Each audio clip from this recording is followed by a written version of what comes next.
Welcome to iCEJA's Introduction to Budget Template and Narrative Training.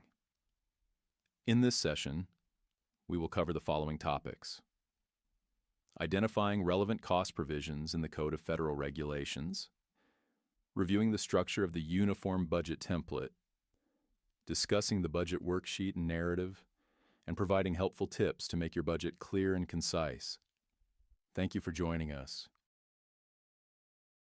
First, it's important to understand what necessary and reasonable means under the Code of Federal Regulations. This concept comes from 2 CFR Section 200.404, which sets the standard for costs charged to federal awards. Section 200.404a explains what it means for a cost to be necessary. A necessary cost is one that is required for the successful operation of the grant-funded project and is directly related to the award. This means the expense must clearly support the program's purpose or activities. If the cost does not help the project meet its goals, it would not be considered necessary. Section 200.404 also explains what it means for a cost to be reasonable. A reasonable cost is one where the amount paid is fair and appropriate for the good or service received. The cost should be consistent with what a careful and responsible person would pay under similar circumstances. In other words, the price should make sense based on the item's value and the needs of the project. Let's look at a quick example to see how necessary and reasonable work together. Imagine a re-entry program that provides job readiness training. In this case, purchasing laptops for participants makes sense. Participants need access to technology to complete training modules and apply for jobs, so the laptops are necessary for the program to function as designed. Now let's think about the reasonableness of that cost. If the program purchases standard laptops that meet training and application needs, that would likely be reasonable. However, if the budget includes high-end or luxury laptops with features the program doesn't need, reviewers may question whether that cost is reasonable, even though laptops themselves are necessary. This example shows why it's important to look at both parts of the standard. Costs must support the program and be priced in a way that makes sense for the work being done. A strong budget clearly explains why each expense is needed and shows how it directly supports the activities described in the grant proposal. Every budget item should include a short explanation that justifies why the cost is both necessary and reasonable for the project. The budget should be specific about what is being purchased. It should also clearly explain how the cost was calculated and why the amount makes sense. Overall, the budget should tell a clear story, showing that each expense is essential to carrying out the project and that the cost is appropriate for what is being purchased, always ensuring it meets the standard of being necessary and reasonable. Let's take a moment to talk through a few practical do's and don'ts to keep in mind as you build your budget. First, the do's. When listing costs, be as specific as possible. For example, instead of saying office supplies, describe what the supplies are being used for, such as printing materials for participant workbooks. It's also important to clearly explain why each item is needed and how it supports the program's activities. Helping reviewers see that connection goes a long way. Finally, show how the cost was calculated. This could be based on vendor quotes, what your organization has paid in the past, or standard market rates. Now, a few don'ts to watch out for. Avoid using vague descriptions or lump sum amounts without an explanation. These make it harder for reviewers to understand the purpose of the cost. Don't include items that aren't clearly connected to the grant's goals or activities. If the connection isn't obvious, it will likely raise questions. And lastly, avoid budgeting for higher cost items when a lower cost option would meet the program's needs just as well. Keeping these do's and don'ts in mind will help you create a budget that is clear, thoughtful, and easier to review. Let's pause here and remember. A cost is considered necessary when it directly supports the goals of the program and helps the project operate as intended. As you review your budget items, ask yourself this guiding question: How does this expense help the program succeed? For example, repairs. These costs ensure that equipment used by staff is working properly, so services can be delivered without disruption. Field trips. These provide meaningful educational experiences that support participant learning and engagement. Supplies or travel assistance. These help participants attend and fully participate in the program, making sure they can benefit from the services being offered. When you can clearly explain how an item supports the program's purpose, you're showing that the cost is truly necessary. Now let's pause and talk about what makes a cost reasonable. Just like with necessary costs, reasonableness is about being able to clearly explain your thinking. A cost is considered reasonable when it's an amount that a careful and responsible person would pay in the same situation. The price should make sense for what you're purchasing and for the needs of the program. As you review your budget items, ask yourself this guiding question: how do we know this cost is fair? You can demonstrate that a cost is reasonable by showing what the amount is based on, such as industry-accepted business costs, prices that are commonly charged for similar goods or services, historical data, what your organization paid for the same or similar items in previous years, competitive bids or quotes, comparing multiple vendors to confirm the price is fair, market rates, current pricing for the item or service in your region or field. Quick example: if a program needs laptops for participant training, purchasing standard models priced in line with current market rates and supported by vendor quotes would be considered reasonable. However, selecting higher price models with features that are not needed for the program without justification may not be reasonable, even if laptops themselves are necessary.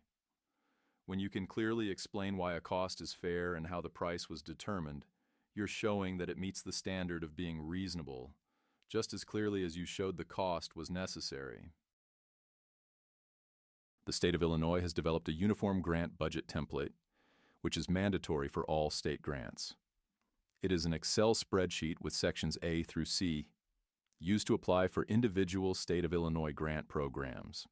This template acts as the financial blueprint and foundation of your grant. While ICJA has made some agency-specific modifications, the basic template should be used by all state grant-making agencies. We would like for you to burn into your conscious the term necessary and reasonable when developing your budget. Let's quickly review these sections. Let's take a few minutes to talk about the Uniform Budget Template. This template has 3 main sections, and each one serves a different purpose. Section A is where you list all expenses that will be paid for using State of Illinois funds. Section B is where you list expenses that are not covered by state funds. Our main focus today is Section C. This section brings together 2 important pieces: the budget worksheet and the budget narrative, which is also called the budget justification. Every applicant must complete the budget narrative because it explains 2 key things: how you estimated the costs included in your budget and why those costs are necessary to carry out the program. In Section C, you'll need to itemize each cost by budget category and clearly justify it. In some cases, using a simple table can help make the information easier to understand. Taking these steps helps ensure your budget is clear, transparent, and well documented. Now let's take a look at a sample budget chart together. Let's walk through this example together. This chart shows how expenses are listed under the supplies category, following the guidance in 2 CFR section 200.94. Start with the item column. This tells us what is being purchased, such as the type of supply or service. Being specific here helps reviewers understand exactly what the funds will be used for. Next is quantity, or duration. This column shows how many items are needed, or how long a service will last, which helps explain the scale of the cost. Then, look at cost per item. This is the unit price for each item or service and should reflect a fair, market-based cost. Finally, the supplies cost column shows the total cost, which is calculated based on the quantity and the cost per item. As you review each line, ask yourself, does this item support the project's goals, and does the cost make sense? All items listed should comply with grant guidelines and fit within the scope of the project. This level of detail helps ensure the budget is clear, transparent, and accountable. And remember, the goal is always to show that each cost is both necessary and reasonable. Let's talk about the purpose of the budget narrative. The budget narrative is where you explain and justify the costs that appear in your budget. It helps reviewers understand how the amounts were calculated and why each cost is needed for the program. The narrative should go beyond simply repeating what's already listed in the budget chart. Instead, it should explain the reasoning behind the numbers, why the item is included, how the cost was estimated, and how it supports the project's goals. Think of the budget narrative as the place where you tell the story of your budget. It connects the numbers to the work you plan to do and shows that each expense has been thoughtfully considered. And always keep this standard in mind. Every cost must be necessary for the project and reasonable in price. Let's look at a quick example to see the difference between a weak and a strong budget narrative. First, here's a weak budget narrative. Office supplies, $2,000. At first glance, this tells us the amount, but that's really all it does. It doesn't explain what is being purchased, how the cost was calculated, or why these supplies are needed for the program. As a reviewer, there's no context to understand the purpose behind the expense. Now let's compare that to a strong budget narrative. Office supplies, $2,000. This cost covers printing supplies, paper, and training materials needed to support weekly participant workshops. The estimate is based on prior year purchasing costs and current vendor pricing. These supplies are necessary to deliver program activities and ensure participants can fully engage in the training sessions.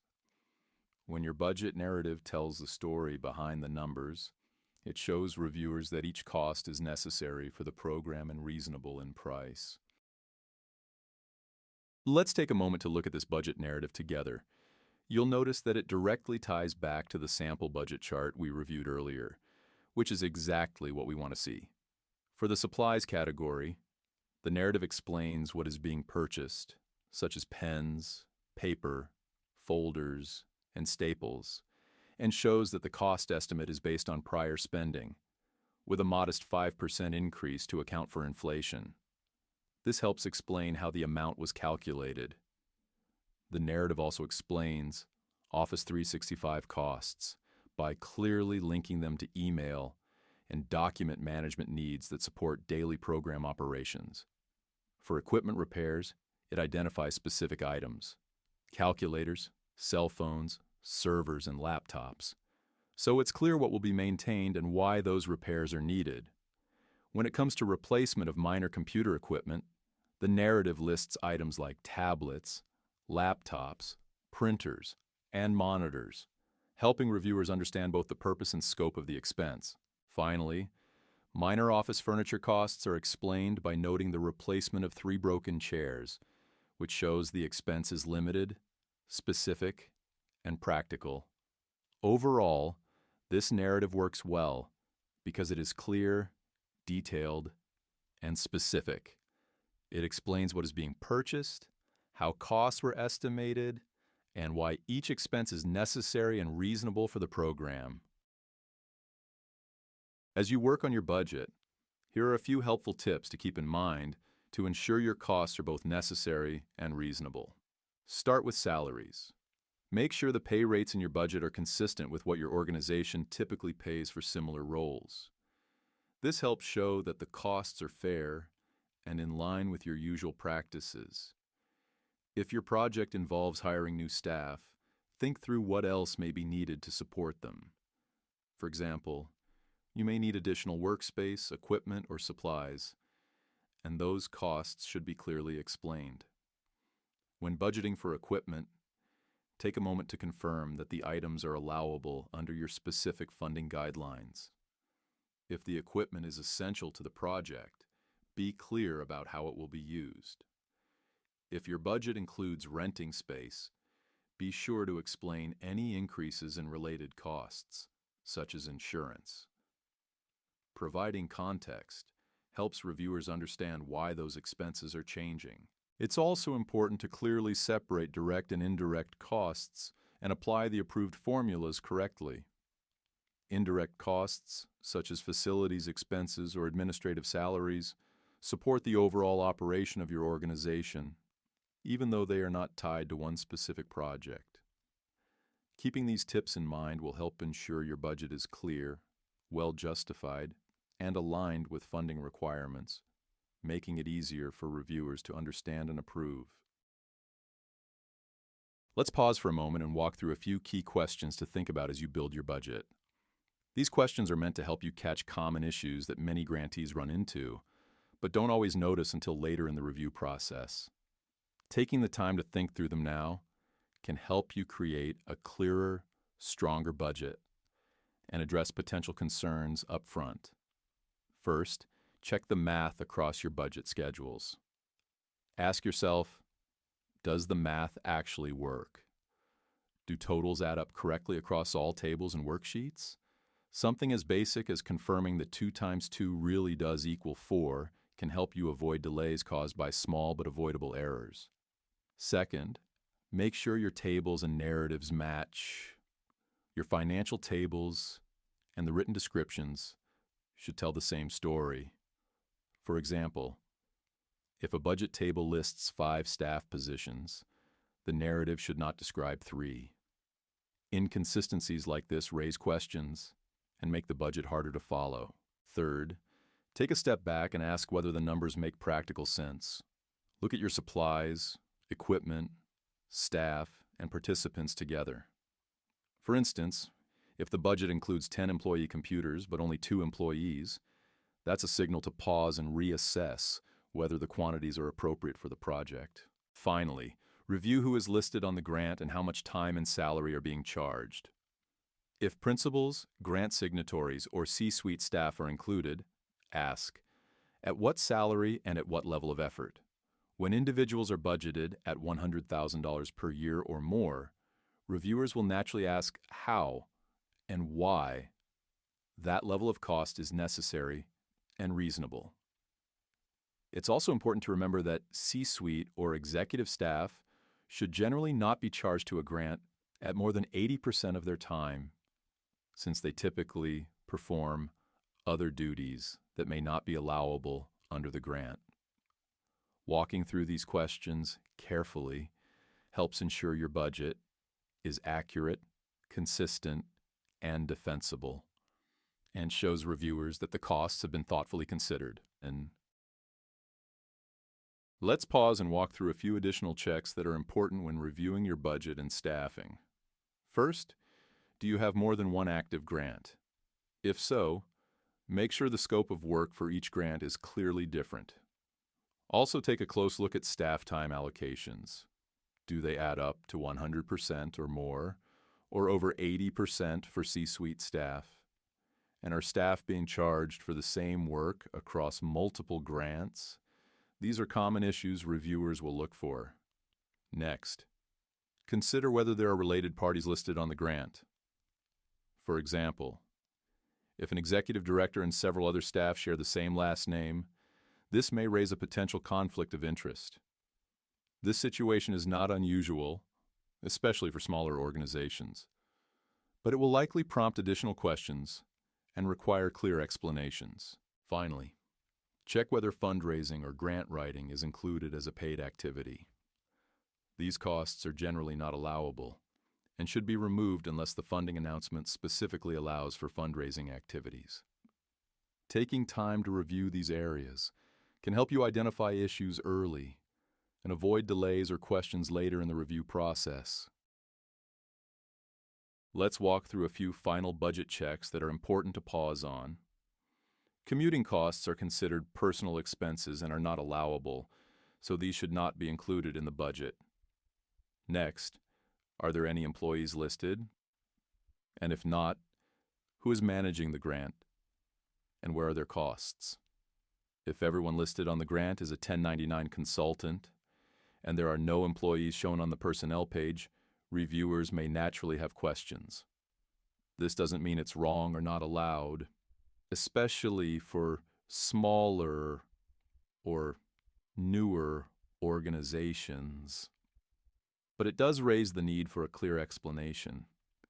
Reviewers will want to understand who is responsible for managing the organization and overseeing the grant, and where those oversight costs are reflected in the budget.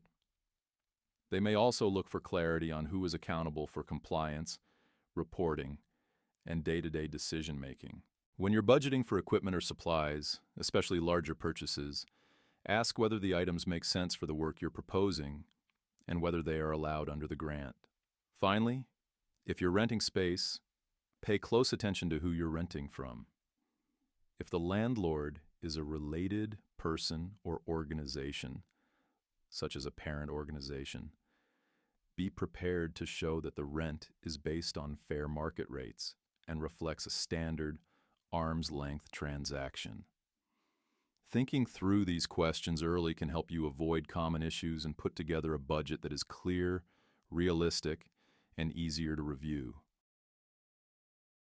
Before we wrap up, here are a few final tips to keep in mind when thinking about necessary and reasonable costs. Start by developing a meaningful budget. This works best when your program staff and fiscal staff work together. When both sides are involved, the budget is more likely to reflect what the program truly needs and how the funds will be managed. In your budget narrative, be sure to clearly connect each cost to the program's objectives and deliverables. Help the reviewer understand how the expense supports the work you're proposing. If costs are shared across programs, take time to explain how costs are allocated and why that approach is appropriate. Clear explanations help prevent confusion during review. Also explain how your cost estimates were developed, such as using past spending, vendor quotes, or standard market rates. And finally, if you're ever unsure whether a cost is allowable, it's always a good idea to ask the grant program staff in writing before moving forward. Getting prior approval can help you avoid disallowed costs later on. Keeping these tips in mind will help you build a budget that is thoughtful, transparent, and easier to approve.